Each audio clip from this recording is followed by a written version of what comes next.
Currently मैं office superintendent के पद पर रेलवे में कार्यरत हूँ खंडवा में। कैसे डिसाइड किया कि आपको कौन सी कॉलेज सेलेक्ट करनी है, कौन सी ब्रांच सेलेक्ट करनी है?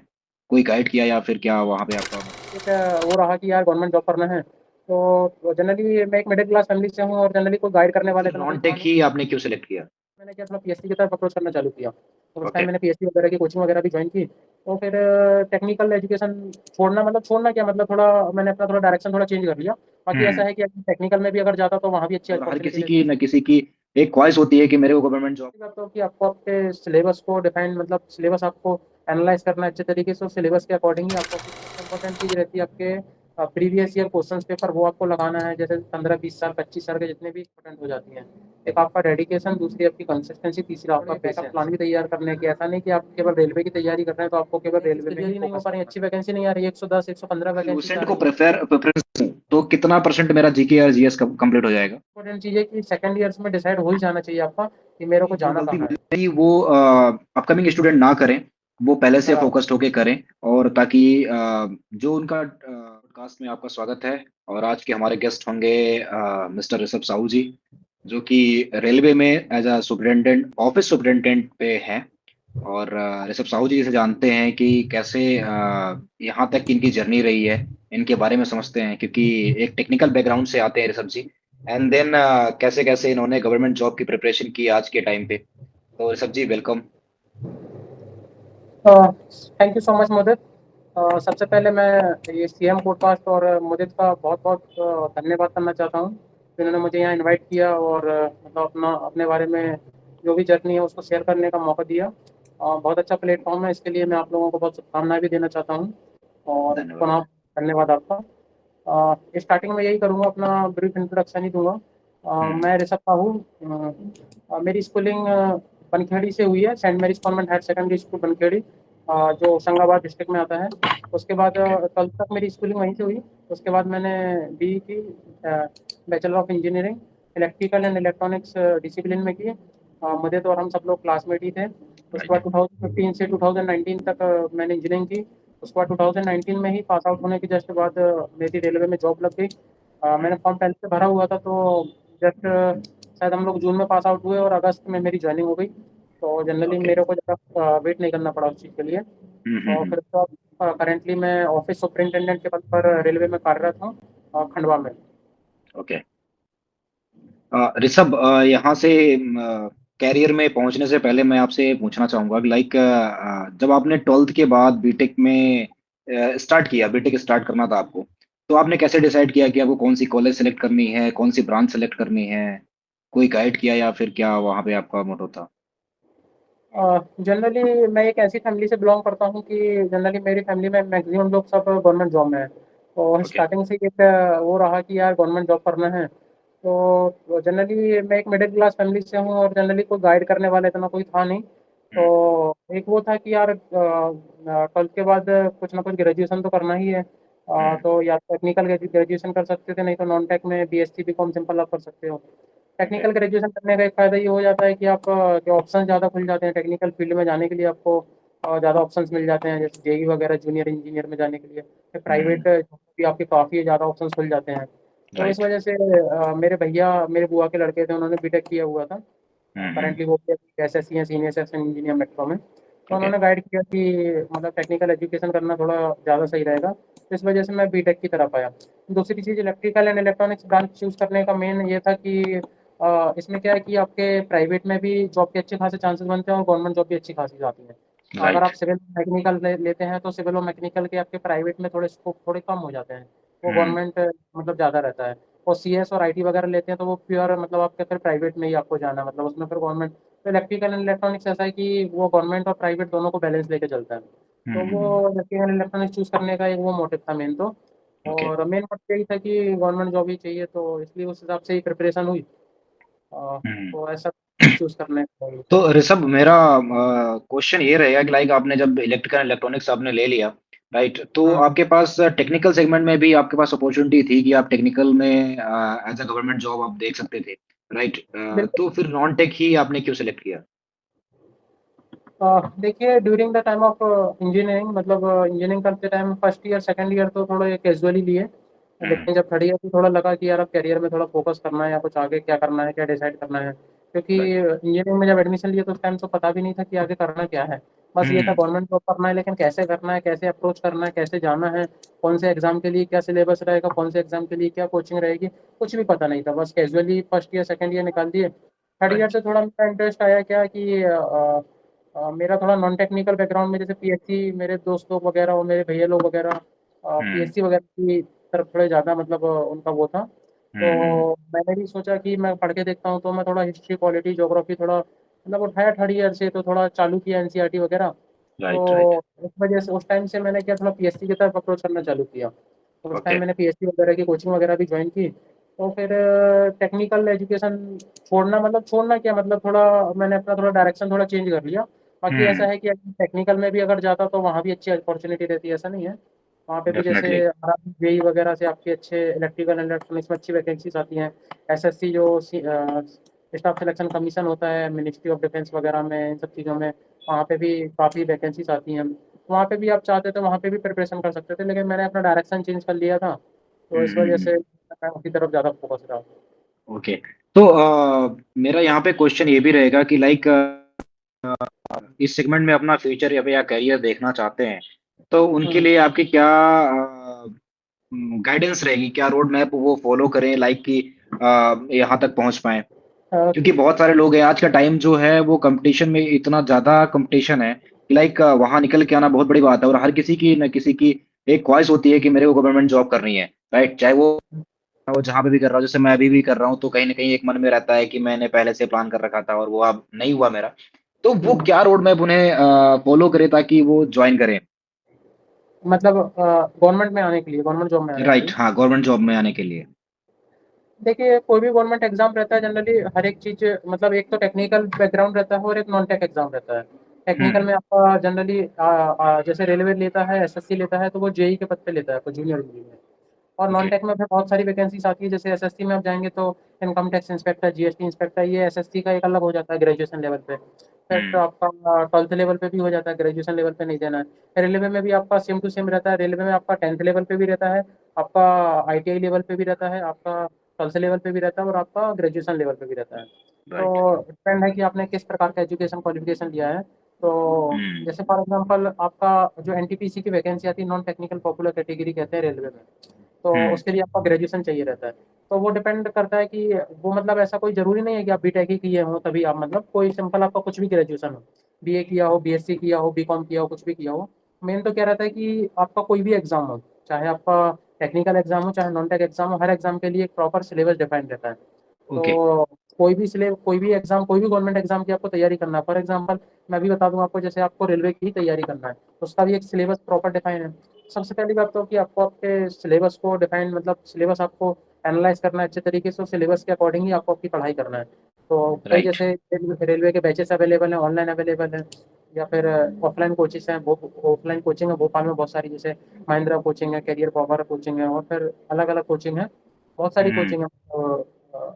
तो वो भी आप कर सकते हैं। आजकल तो यूट्यूब में फ्री में इतना सारा मटेरियल अवेलेबल है कि आप मतलब आपको कहीं जाने की ज़रूरत ही नहीं, लेकिन वो मटेरियल आपको ऐसा है कि आपको एक जगह मतलब नहीं मिलेगा, आपको अलग अलग जगह से कंप्लीट करना पड़ेगा उसको। तो और राइट। बैचेस वगैरह लेंगे तो उसमें ये रहेगा कि आपको एक जगह पूरा सिलेबस मिल जाएगा। पहली चीज़ हम्म, सिलेबस, सिलेबस एनालिसिस। और तीसरी चीज़ सबसे इंपॉर्टेंट चीज़ है कि previous year questions, mock test और प्रैक्टिस। क्योंकि कोई भी एग्जाम में आपका, कोई भी गवर्नमेंट एग्जाम में सबसे इंपॉर्टेंट चीज़ रहती है आपके प्रीवियस ईयर क्वेश्चंस पेपर, वो आपको लगाना है। जैसे 15 20 साल 25 साल के जितने भी तो क्वेश्चंस पेपर थे, हालांकि हर 2 3 साल में एग्जाम का पैटर्न चेंज होता है, लेकिन फिर राइट। भी आपको एक आइडिया लगता है, आपकी प्रैक्टिस बढ़ती है। दूसरी मॉक टेस्ट आप जितने ज़्यादा मॉक टेस्ट लगाएंगे उतना ज़्यादा आपका क्या है कि आपका जो डर है, जो फियर है एग्जाम में बैठने का, वो खत्म होगा, क्योंकि आप मॉक टेस्ट बहुत ज़्यादा लगा चुके होंगे। और फिर हम्म, उससे आपकी क्या है कि आपकी जैसे गवर्नमेंट एग्जाम में सबसे इंपॉर्टेंट चीज़ रहती है आपकी टाइमिंग, कि जैसे आपको 60 मिनट में 100 क्वेश्चन करने रहते हैं, 90 मिनट में आपको 120 क्वेश्चन करने रहते हैं, तो मॉक टेस्ट लगाने से आपकी टाइमिंग कवर होती है। तो मतलब हम्म। कोई भी अगर तैयारी करना चाहता है तो सबसे इंपॉर्टेंट चीज़ बस ये है कि आप सिलेबस को एनालिसिस करें आपके एग्जाम को, और सिलेबस के अकॉर्डिंग ही आपको प्रिपरेशन करें।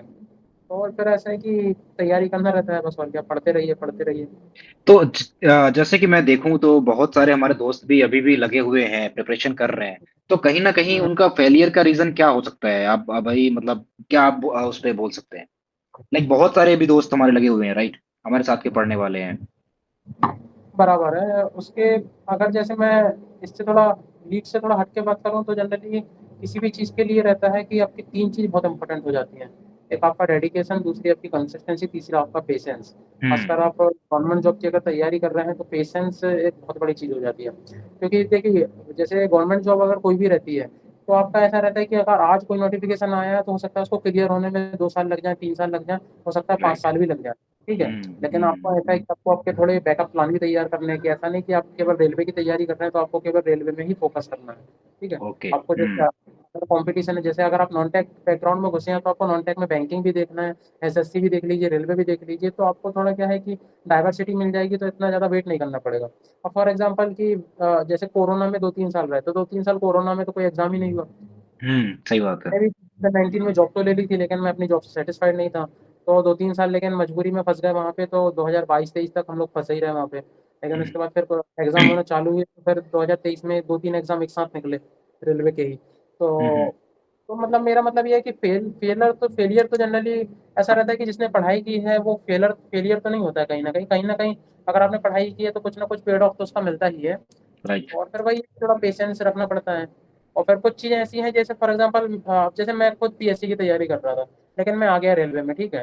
ठीक है, हुँ, मतलब जॉब अच्छी है, अच्छा है, मतलब हर चीज़ बढ़िया है, लेकिन कहीं न कहीं मन में तो एक लगा रहता है ना यार पीएससी चाहिए था। लेकिन अब पीएससी के साथ समस्या यही है कि वैकेंसीज़ प्रॉपर नहीं है, फिर उसके बाद हुँ, कोर्ट केसेज़ चल रहे हैं, फिर उसके बाद वैकेंसीज़ क्लियर ही नहीं हो पा रही हैं, अच्छी वैकेंसी नहीं आ रही है, 110, 115 वैकेंसीज़ आ रही हैं। तो आपको ऐसा है कि आपको प्लान भी तो आपको लेके चलना पड़ेगा। अगर मैं भी हो सकता है पीएससी के चक्कर में रहता तो अभी तक हो सकता है मेरी भी जॉब नहीं होती। तो राइट, राइट, राइट। हाँ, तो मतलब तो डाइवर्सिफ़ाइड अपने आप को करना पड़ेगा, लाइक किसी भी सेगमेंट में आप जा रहे हो, तो आपके पास कुछ बहुत सारे सब्जेक्ट कॉमन सब्जेक्ट होते हैं, राइट? जैसे कि बराबर। हिस्ट्री हो गई, पॉलिटी हो गई, इकोनॉमी हो गई, ये सारी चीज़ें कॉमन ही होती हैं। और किसी-किसी में चेंज ये चीज़ होती है, लाइक किसी में रीज़निंग ज़्यादा माँग लेता है, किसी में एप्टी ज़्यादा माँग लेता है ना? बराबर। और जैसे यदि एमपी की बात करें, तो एमपी जीके ज़्यादा माँग लेगा। तो हुँ। वो चीज़ें भी अलग-अलग सेगमेंट में आपको कवर करनी होती है। तो यदि मैं रेलवे में बात करूँ कि आपका क्या सिलेबस रहा होगा, मेजर सब्जेक्ट क्या होंगे जिसको जिसको मतलब जो भी अभी कर रहा है प्रिपरेशन उसको फ़ोकस करके करे कि हमें यही पढ़ के चलना है ताकि वहाँ से कंटेंट ज़्यादा हमें मिल जाएगा? हुँ। रेलवे में मेनली आपका 3 ही सब्जेक्ट रहते हैं, आपका मैथ, रीज़निंग और जीके, जीएस। ओके। तो हाँ, तो जनरली रेलवे के कोई से भी एग्ज़ाम का अगर वेटेज आप देखेंगे जो नॉन टेक्निकल एग्ज़ाम की मैं बात करूँ, तो मैथ, रीज़निंग और जीके, जीएस। तो अगर आप जैसे प्रीलिम्स का लेके चलें तो 100 नंबर का आता है प्रीलिम्स आपका, तो उसमें हुँ, 30 नंबर की आपकी मैथ रहेगी, 30 नंबर की रीज़निंग रहेगी और 40 नंबर का आपका जीके, जीएस। और मेंस में भी जनरली यही रहता है, मेंस में 35 नंबर का रीज़निंग हो जाता है, 35 नंबर का मैथ हो जाता है, 50 नंबर का आपका जीके, जीएस हो जाता है। तो हुँ, जीके जीएस में आपका जीके में आ जाएगा, आपका हिस्ट्री आ जाएगा, पॉलिटी आ जाएगा, ज्योग्राफी आ जाएगा, एनवायरनमेंट आ जाएगा आपका और इकोनॉमिक्स आ जाएगी आपकी। और जीएस में आपका साइंस में जो रहता है फिजिक्स, केमिस्ट्री, बायोलॉजी, मेनली उसमें बायोलॉजी पूछते हैं 4-5 क्वेश्चन, तो वो आ जाते हुँ, हैं। तो okay. Generally math math reasoning वगैरह के लिए तो मैथ की तो काफ़ी अच्छी आजकल क्लासेस हैं ऑनलाइन, जैसे गगन प्रताप सर की मैथ की क्लासेस हैं, राकेश यादव सर की मैथ की क्लासेस हैं, वहाँ से आप पढ़ सकते हो। ऑफलाइन अगर आप जाना चाहें तो भोपाल में कई कोचिंग अवेलेबल है, इंदौर में कई कोचिंग अवेलेबल है, वहाँ से आप देख सकते हो। और जीके जीएस तो ऐसा है कि आप अगर इंडिविजुअल पढ़ना चाहें तो फिर सब सब्जेक्ट की अलग-अलग एनसीईआरटी आती हैं वो, लेकिन उसमें क्या है कि थोड़ा टाइम ज़्यादा लगेगा, ठीक है? तो आप लूसेंट जो आती है लूसेंट से पढ़ सकते हैं। और उसके बाद ऐसा है कि आप हर टॉपिक को जैसे मिसलेनियस कोई टॉपिक रहता है, आपको समझ में नहीं आता, आपने बुक से पढ़ लिया, आपको समझ में नहीं आया तो यूट्यूब पे उसका बहुत अच्छा कंटेंट दिया हुआ है, वहाँ से पढ़ लो। क्योंकि आजकल क्या है कि मतलब समय के साथ-साथ चीज़ें डाइवर्सिफ़ाइड कर दी उन्होंने। जैसे हमने जिस हुँ, टाइम पे एग्ज़ाम दिया उस टाइम पे मतलब क्वेश्चन्स का लेवल इतना ज़्यादा खासकर जीके जीएस का लेवल जो था वो इतना ज़्यादा हाई लेवल नहीं था। लेकिन अब क्या राइट। थोड़ा लेवल उन्होंने बढ़ा दिया है। तो अब हुँ, लेवल बढ़ा दिया है तो क्या है कि आपको यूट्यूब से भी पढ़ना है, आपको लूसेंट से भी पढ़ना है, फिर आपको थोड़ा डीप में जाके भी पढ़ना है। तो ये सब चीज़ें बाकी मटेरियल तो ऐसा है कि आपका यूट्यूब पे काफ़ी ज़्यादा अवेलेबल है। और हुँ, उसमें भी सबसे बेस्ट आपका यही रहेगा कि आप एक बैच ले लें, तो बैच से क्या आपको गाइडेंस मिल जाएगा। अगर आप खुद से तैयारी करेंगे तो उसमें ऐसा है कि आप भटकेंगे कि यार मैथ यहाँ से भी पढ़ लिया, यहाँ से पढ़ लिया, रीज़निंग यहाँ से भी उठा लिया। तो एक बैच हो जाएगा ना, तो बैच से ऐसा है कि आपको एक सेगमेंट मिल जाएगा कि यार हाँ, मेरे को इतना कवर करना है। फिर उसमें ऐसा है कि आप अलग-अलग लेते हैं तो थोड़ा पढ़ सकते हैं। लेकिन बैच ले लेंगे ना तो उसमें एक प्रॉपर तैयारी हो जाएगी। अब बैच राइट, आपके सही कह यूट्यूब रहे पे हो। भी अवेलेबल है, मतलब ऑफलाइन भी अवेलेबल है, जहाँ से आप लेना चाहें। हुँ, सही बात कह रहे हो। एक्चुअली मैंने मैंने भी अभी देखा था अभी रिसेंटली शायद वर्ग 3 का कुछ एग्ज़ाम आने वाला है, राइट? तो मैं उसका सिलेबस देख रहा था यार कि मुझे ऐसा फ़ील हुआ कि पूरा पीएससी का प्री सिलेबस डाल दिया उठा के। तो अच्छा। मैंने मतलब आज से 5-7 साल पहले भी देखा था जब मेरी मम्मी एग्ज़ाम दी थी शायद संविदा की, ठीक है? हुँ, एंड अभी जो मेरी वाइफ़ देने वाली हैं संविदा का एग्ज़ाम, तो मैंने हुँ, दोनों सिलेबस देखा था, तो पहले का सिलेबस और अब के सिलेबस में बहुत ज़्यादा डिफ़रेंस है। बहुत मैं ज़्यादा जो डिफ़रेंस कि है। पीएससी का खुद का प्रिपरेशन किया था, तो वहाँ पे मैंने देखा कि यार पूरा सिलेबस उठा के इन्होंने पीएससी का डाल दिया। तो कहीं हुँ, न कहीं आज के टाइम पे जैसे आप बता रहे हो कि कॉम्पिटिशन इतना ज़्यादा बढ़ गया है, उसके हिसाब से सिलेबस भी उन्होंने टफ किया है, ठीक है? हुँ, तो हमें एक सही डायरेक्शन में ही प्रिपरेशन करनी पड़ेगी। ऋषभ हुँ, जैसे आप बता रहे हो एंड जो आपने बताया कि लाइक बुक वगैरह यदि आप ये बोलो कि रेलवे में से छोटा छोटा एग्ज़ाम जो भी है, छोटा तो नहीं बोलते, कोई भी एग्ज़ाम छोटा नहीं है फिर लाइक गवर्नमेंट के लेवल पे देखो तो। बट हुँ। हाँ, यदि हम लोअर लेवल और अपर लेवल में इसको डिवाइड करें तो लाइक यदि मैं लूसेंट को प्रेफ़रेंस दूँ, तो कितना परसेंट मेरा जीके या जीएस कंप्लीट हो जाएगा? देखिए, मतलब उसमें तो ऐसा है कि कम से कम 40-50% क्वेश्चन तो आपके बाहर नहीं जाएँगे जनरली उससे। हुँ, लेकिन आजकल क्या है कि थोड़ा डीप में क्वेश्चन पूछ रहा है तो फिर आप जैसे एनसीईआरटी अगर अगर आपके पास टाइम है, तो आप एनसीईआरटी वगैरह उठा लें। फिर जैसे मान के चलो सबसे इम्पोर्टेंट चीज़ रहती है क्या ऑप्शनल प्रैक्टिस की। तो ऑप्शनल प्रैक्टिस में आपकी लूसेंट की भी ऑप्शनल एक तो लूसेंट की एक सब्जेक्टिव आती है और एक ऑप्शनल बुक आती है। हुँ, तो लूसेंट से आप ऑप्शनल प्रैक्टिस कर लें। फिर उसके बाद जैसे अलग-अलग राइटर्स की क्या ऑप्शनल प्रैक्टिस वाली काफ़ी ज़्यादा बुक आती हैं। तो उसमें क्या रहता है कि जैसे आपके एक क्वेश्चन रहता है, उसके 4 ऑप्शंस रहते हैं, उन्होंने चारों ऑप्शंस को डिफाइन किया रहता है। तो आपका राइट। एक क्वेश्चन में आपके 4 क्वेश्चंस कवर हो जाते हैं। हुँ, तो जैसे मतलब मैं क्या है मतलब काफ़ी टाइम से मैं तैयारी नहीं किया तो मेरे को बुक के नाम भी सजेस्ट मतलब आ नहीं पा रहे हैं। हाँ, हाँ, तो मतलब क्योंकि हम लोग जिस टाइम पे किए थे तो उस टाइम पे मैंने क्या पीएससी लेवल की तैयारी की थी तो मैं क्या बहुत डीप में पढ़ा था। जैसे बहुत फॉर डीप में एग्ज़ाम्पल राइट। मैंने हाँ, जैसे फॉर एग्ज़ाम्पल पॉलिटी के लिए मैं लक्ष्मीकांत पढ़ा, ठीक है? लक्ष्मीकांत, हाँ। हिस्ट्री के लिए मैं स्पेक्ट्रम पढ़ा लेकिन अब हमने इस हिसाब से पढ़ी ये सब बुक्स क्योंकि हम क्या पीएससी लेवल की तैयारी कर रहे थे। हुँ, क्योंकि बहुत ज़्यादा डीप में पढ़ ली थी। लेकिन अगर यही कोई रेलवे वगैरह की तैयारी करता है, एसएससी की तैयारी करता है तो उसको इतने डीप में नहीं जाना है। उसको सिंपल हुँ, लूसेंट पढ़ लेना है और लूसेंट पढ़ने के बाद उसको अगर थोड़ा बहुत पढ़ना है तो ऐसा है कि ऑप्शनल ऑप्शनल बुक जो आती है, उनको उठा लें बढ़िया से और ऑप्शनल वगैरह की तैयारी करें तो ज़्यादा बेटर है मतलब। Right, right. तो और अभी फिर उसके बाद हाँ, अभी यदि मेरा सपोज़ मान लो कि कोई भी 12th का स्टूडेंट पास आउट होता है और वो हुँ, उसका माइंडसेट यही है कि मैं गवर्नमेंट जॉब के लिए प्रिपरेशन कर रहा हूँ, तो उसके लिए बेटर क्या होगा? लाइक बीटेक को प्रेफ़रेंस दे या फिर हुँ। बीएससी या नॉन-टेक में भी किसी में भी प्रिपरेशन करके और अपनी ये प्रिपरेशन कंटिन्यू करे? देखो जैसे अगर गवर्नमेंट एग्ज़ाम की ही तैयारी करनी है, तो सबसे हुँ, इम्पोर्टेंट चीज़ ये है कि गवर्नमेंट एग्ज़ाम में जाना किस चीज़ में भाई टेक्निकल बैकग्राउंड में जाना है कि नॉन टेक बैकग्राउंड में जाना है आपको, ठीक है? अगर हुँ, टेक्निकल में जाना है तो फिर आपको ऑब्वियसली सी बात है आपको बीटेक ही करना पड़ेगा, ठीक है? राइट। और उसके बाद अगर नॉन टेक में जाना है तो बीटेक कोई कंपल्सरी नहीं है, लेकिन मेरे हिसाब से बीटेक करने से क्या हो जाता है कि आपकी काफ़ी ज़्यादा आपकी जो फ़ियरनेस है वो दूर हो जाती है मेरे हिसाब से। हाँ, जैसे मेरे को कॉन्फिडेंस लगता एक है अच्छा सा कॉन्फिडेंस आ जाता है, हाँ, राइट। कॉन्फिडेंस आ जाता है और देखिए जैसे पढ़ाई की बात जैसे लोग करते हैं कि यार बीटेक करेंगे तो टाइम नहीं मिल पाएगा कॉम्पिटिशन के लिए या फिर जैसे जिसको गवर्नमेंट जॉब की ही तैयारी करनी है, जैसे रेलवे की ही तैयारी करनी है, उसको बीटेक से कोई मतलब ही नहीं है। तो वो भी हुँ, कर सकते हैं, ऐसा नहीं है कि कई बीएससी वाले लड़के रहते हैं, बीकॉम वाले लड़के रहते हैं जो तैयारी करते हैं और निकालते हैं। लेकिन हुँ, अगर जैसे आपको लगता है कि आपका इंटरेस्ट थोड़ा बहुत टेक्निकल की तरफ भी है, तो फिर बीटेक ज़्यादा बेटर रहेगा। नहीं तो आपका अगर आपने सोच के रखा है कि नहीं मेरे को तो नॉन टेक में ही जाना है, मेरे को टेक्निकल से कोई मतलब ही नहीं है, तो फिर ऐसा है कि फिर बीटेक करने से क्या मतलब? फिर आप ऐसा है कि सिंपल बीएससी वगैरह कर लो मैथमेटिक्स वगैरह से और नॉर्मल आपकी कॉम्पिटिशन की तैयारी चालू कर दो। राइट, राइट, सही कह रहे हो। ये भी एक अच्छा अप्रोच होगा बट जैसे आपने किया था लाइक कि बीटेक को यदि हम पैरेलली लेके चलें तो हमारे पास एक साइड ऑप्शन भी रेडी रहेगा। साइड ऑप्शंस ऐसा भी खुल जाता है, जैसे फॉर एग्जांपल अब जैसे मैं 2019 में जब रेलवे में आया था, ठीक है? हुँ, तो मैं बहुत छोटी पोस्ट पे गया था, मैं टेक्नीशियन की पोस्ट पे गया था उस ओके। टाइम पे वहाँ पे। तो अब उसके बाद क्या है कि मेरे पास 2 एग्ज़ाम आए थे मेरे सामने, एक आया था एक सीनियर क्लर्क का और दूसरा एग्ज़ाम आया था मेरा जेईई का, जूनियर इंजीनियर का। तो ओके। अब मैं दोनों के लिए एलिजिबल था, क्यों? क्योंकि सीनियर क्लर्क में ग्रेजुएशन माँग रहे थे, तो ग्रेजुएशन के तौर पे मेरे पास बीटेक था।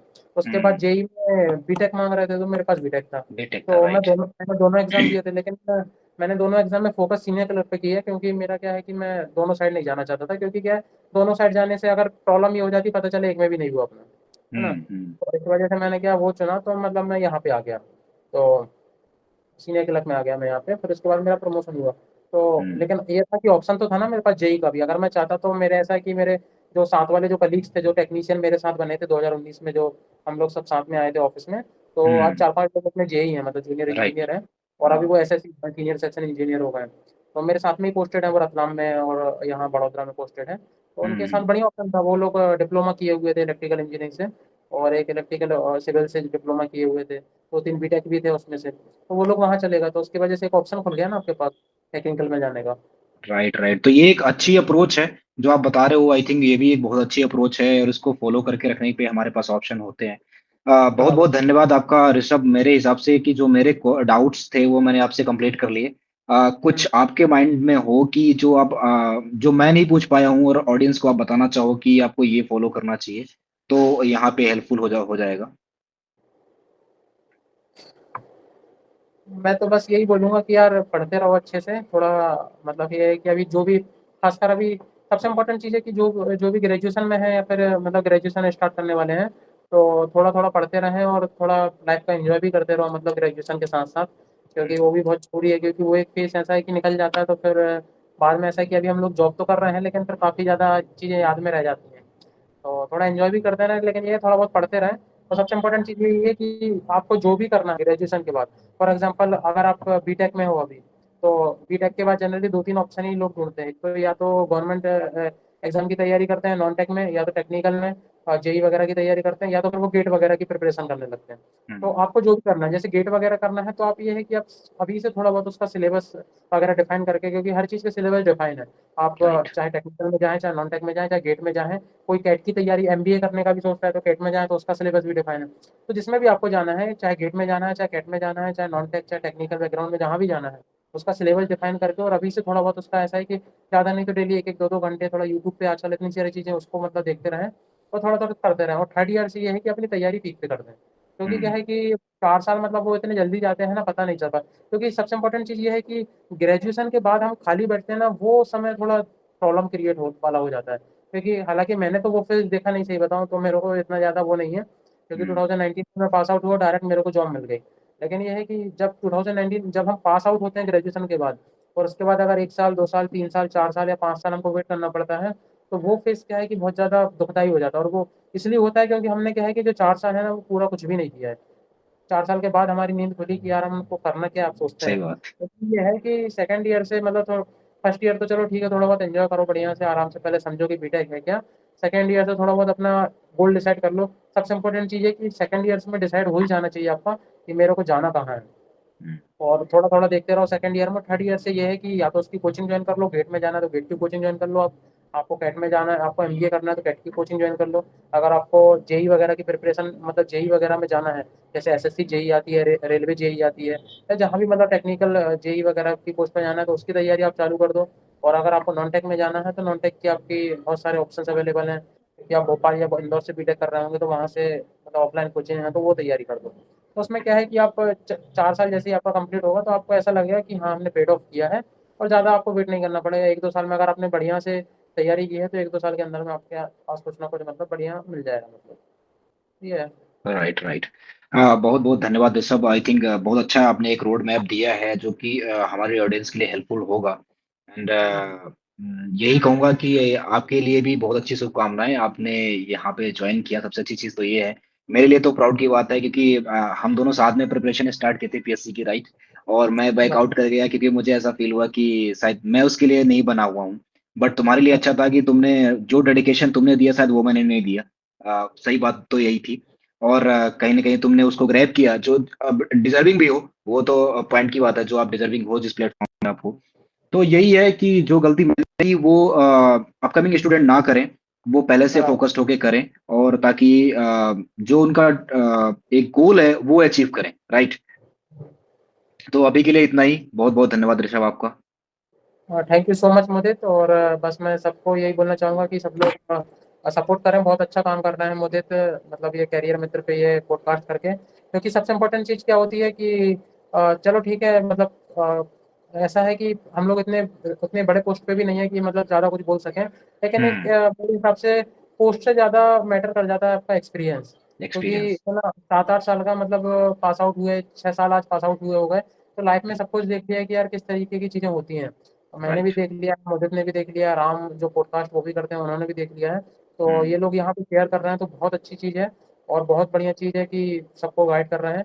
तो मैं यही बोलूँगा कि मैं इन सब लोगों को भी बहुत-बहुत शुभकामनाएँ दूँगा कि यार आपका ये जो प्लेटफ़ॉर्म है, तो बहुत ज़्यादा सक्सेसफुल हो और सभी लोग बहुत ज़्यादा इसको देखें और काफ़ी सबसे इम्पोर्टेंट चीज़ है कि आप गाइड कर रहे हैं तो काफ़ी स्टूडेंट्स को इससे मदद मिले। Thank you so right. Much मुझे फॉर इनवाइटिंग मी हियर हाँ, and thank you guys. Thank you Rishabh, thank you Rishabh. आपके जो आपने गोल्डन वर्ड्स बोले हमारे सीएम पॉडकास्ट के लिए, मैं आपको जस्ट एक बार बताना चाहूँगा कि बेसिकली जी, हमारा मोटिव ही यही है कि हम जो स्टूडेंट पीछे बैकवर्ड इलाके से आते हैं, ठीक है? उन्हें गाइडेंस नहीं मिल पाती कि कहाँ वो उन्हें जाना चाहिए, कैसे करना चाहिए। तो नो डाउट हो सकता है कि ये वीडियो उनको कितनी हेल्पफुल होगी, बट हाँ, कहीं न कहीं उनको ये कॉन्फिडेंस ज़रूर आया कि एक इस फील्ड से आने वाला यदि कोई बंदा है जो एक 12th pass out Hindi medium से पास आउट बंदा है और देन बीटेक करने वाला है, हमारे जैसे ही कॉलेज से बीटेक किया है उसने, ठीक है? तो कहीं न कहीं जब वो कर सकता है, तो मैं भी यदि डेडिकेशन अपना लगाऊँगा तो कर पाऊँगा, राइट? वो कॉन्फिडेंस यदि हमारी इस सीरीज़ को देखता है, तो कहीं न कहीं उसको ये कॉन्फिडेंस मिलेगा और हुँ, इसी में मैं और राम हमारा यही है कि हम लोगों से जितने भी हमारे एनवायरनमेंट में लोग हैं, हमसे जो अटैच हैं, उनसे हम कनेक्ट होते रहते हैं ताकि उनको इनवाइट करते रहते हैं और लोगों की हेल्प करने में लगे हुए हैं। तो बहुत-बहुत धन्यवाद आपका। ठीक है। हुँ, okay, okay, okay. Thank you Rishabh. Thank you. Okay. Okay.